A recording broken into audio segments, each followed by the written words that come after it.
Et bonjour à tous, j'espère que ça va. Pour ma part, ça va nickel.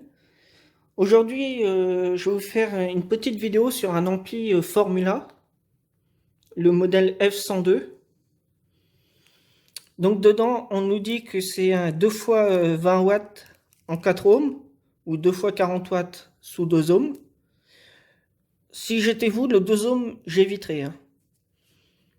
Donc il est conçu avec des TDA 2005. Il est monté en pont. Donc la tension d'alimentation, c'est le plus 14 volts qu'on a sur la batterie. Donc maintenant, si on l'ouvre, il n'y a que ça dedans. Donc il y a un TDA 2005 ici pour une sortie et un autre TDA 2005 ici pour l'autre sortie. Ici, on a la self d'alimentation, de filtrage. On a 3 fils pour le mettre en route. Voici la face arrière. Donc ici, on a soit les entrées sur une prise HP, ou soit l'entrée se fait sur une borne RCA. Bon, j'arrive pas à l'enlever, mais directement ici. Ici, on a le volume, le potentiomètre de volume. Le mettez pas au max parce que vous allez le cramer direct. Ici, c'est les sorties. Donc, voie 1 et voie 2. Voie gauche et droite, en fait. On a une petite LED d'alimentation ici pour dire que l'ampli est sous tension. Voici l'au-dessous. Alors, c'est pas moi qui ai fait les modifs. Ça a été fait d'usine.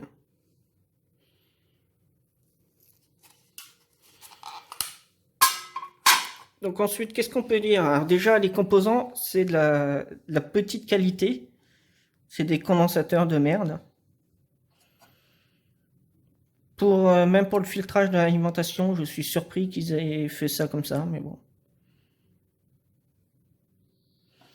Donc on a un fil rouge pour le plus VCC. Donc le plus qui est relié sur la batterie du fil rouge.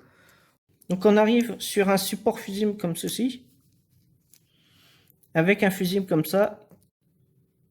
Donc c'est un long fusible de 5 ampères rapide, c'est pas un temporisé. 5 ampères, c'est peu. Donc vous voyez, vous le mettez dedans et après vous renclipsez les deux bouts de plastique. Si j'y arrive d'une main. Et vous le remettez. Bon, ensuite, vous avez le fil noir, ça c'est le GND.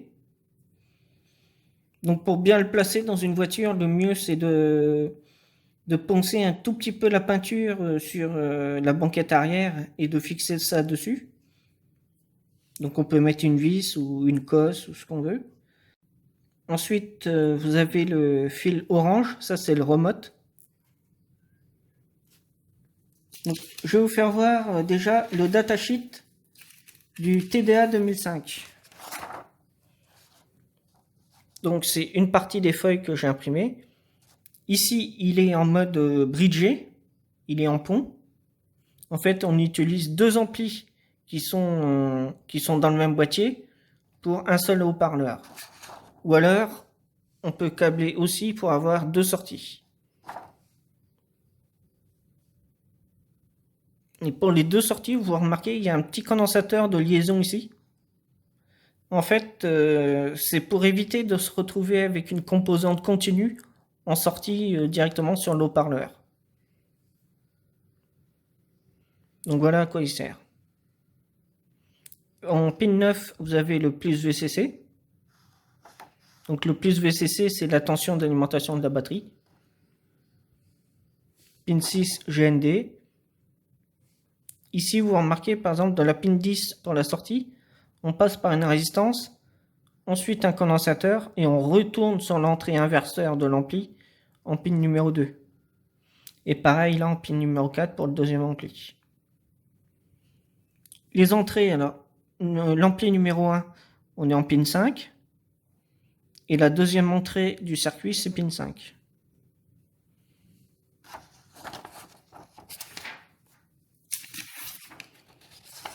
Là, je vous l'ai fait en plus grand pour que vous voyez très bien. je me suis amusé à faire le schéma. Donc vous voyez ici, vous avez le plus de la batterie. Ensuite, vous avez une diode. Alors celle-là, c'est une diode de protection en fait. Si vous inversez la tension d'alimentation, que vous mettez le plus sur le GND et le moins ici, on va faire sauter le fusible et on va protéger logiquement l'électronique qui est derrière. Ensuite, on a une self, 3 condensateurs. Ils en ont mis 2 de 470 microfarad et un de 2200 microfarad. Moi, j'en aurais mis 2 de 2200, ça aurait été plus simple, mais bon. Ensuite, on arrive pin 9. Lorsque vous mettez la tension ici de la batterie, notre TDA, il est alimenté, il est sous tension, mais il est en mode veille. Alors pour le mettre en mode on, on utilise un remote. Donc ce remote, déjà, il passe par une résistance de 1,5 kΩ suivi d'une LED, donc la LED rouge en l'occurrence qu'on a vu tout à l'heure. Donc ça, c'est le témoin de mise sous tension de l'ampli qui fonctionne. Ensuite, on a le même remote qui traverse une résistance de 10 kΩ pour arriver dans la base d'un 2SC 945. Une fois qu'il est commandé, ce transistor, notre collecteur ici se retrouve au GND. Donc ici, on se retrouve avec un GND directement, ce qui va venir commander le second transistor. Donc on a un petit courant ici, juste ici. Et en commandant ce transistor, on va venir le mettre au GND. Et en mettant au GND, en fait, eh ben, on va mettre sous tension le TDA 2005 sur la pin 3. Donc ça ensuite, c'est l'entrée. Donc quand il est en mode bridgé, comme dans notre cas, là on a le moins sur la pin 8 et on a le plus sur la pin 10. Donc là, on imagine qu'il y a un haut-parleur entre les deux. Donc pin 7 et pin 11, ce sont les entrées inverseurs. Donc entrée moins de l'ampli. Pour l'entrée plus, on a la pin 1 et pin 5. Donc quand on bridge un TDA 2005, on câble une entrée comme ceci avec un potentiomètre, une résistance de pied, encore une résistance. Ici, on a une petite résistance qui part au GND. Et ensuite, on passe par un condensateur et on arrive en pin 1. L'autre entrée, la pin 5, on met simplement un petit condensateur de 4,7 microfarad, câblé comme ceci au GND. Donc voilà comment on bridge un ampli. On peut faire la même configuration avec tout un tas d'amplis différents. Lorsque vous avez un TDA ici 2005 qui claque sur un appareil, pensez, surtout dans notre cas, à changer les petits chimiques qui sont juste à côté. Il y en a qui servent de boost strap. Et en fin de compte, si l'ampli grille, le condensateur grille avec, et vous risquez de regriller l'ampli à nouveau ou avoir des grésillements si vous n'avez pas changé les petits chimiques qui sont juste à côté. Donc ça, c'est une petite info qui est bon à savoir pour dépanner tout un tas d'appareils. Bon, dans notre cas, c'est un ampli que je ne vais pas réparer. Donc je vais vous donner la panne, c'est qu'il y a un TDA qui est HS. Il y a le potentiomètre qui est tout rouillé. Donc vu le prix de l'ampli, je ne vais pas m'amuser à réparer cet ampli. Je vais récupérer le TDA 2005 qui est bon sur l'autre côté. La self. Les 3 petits transistors qu'on a ici. La diode ici à N4007. Les résistances, parce que c'est des résistances 1/4 de watt style métal. Les petits condensateurs verts qu'on a ici. Donc ici, c'est des 100 nanofarad. Et ici, c'est un petit condensateur de 1 nanofarad. Donc le 1 nano, on le retrouve juste ici pour l'entrée du TDA 2005. Donc vous en avez un pour cet ampli-là. Et vous avez le deuxième qui est ici pour le deuxième ampli qui est fixé ici sur la tôle. Donc on va récupérer aussi les borniers, alors RCA et HP, la petite LED rouge, et puis c'est tout. Pour ceux qui font l'aluminium, on peut récupérer les deux côtés en aluminium que vous avez ici. Donc ça peut aller dans le bac à alu. Sinon, il n'y a pas grand chose d'autre à récupérer, à part le fil ici, fil électrique pour faire des petits montages, ou récupérer le cuivre, suivant ce qu'on veut en faire. mais c'est tout ce qu'on en fera. Voilà. Alors ici, vous avez un petit condensateur de 470 microfarads 16 volts.